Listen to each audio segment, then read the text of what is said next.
Well, I come up with a little idea on what to do with the scrap wood after I cut out the heart for the inlay and some of these boxes that I was making. Um, this is what's left over after I cut the heart out, and I was just throwing these away. Well, I decided that I could make a little box out of these by just butt joining four sides together and using some CA glue, and just make a bottom and a top cover for it and a little handle, and maybe put some wood behind it and paint the wood red so it looks like a red heart through the opening, and make a nice little box for maybe a little girl.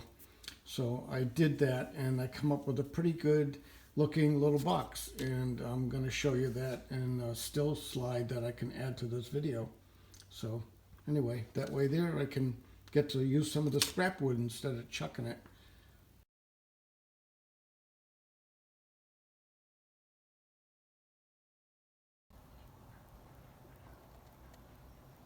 I also put some felt inside on the bottom.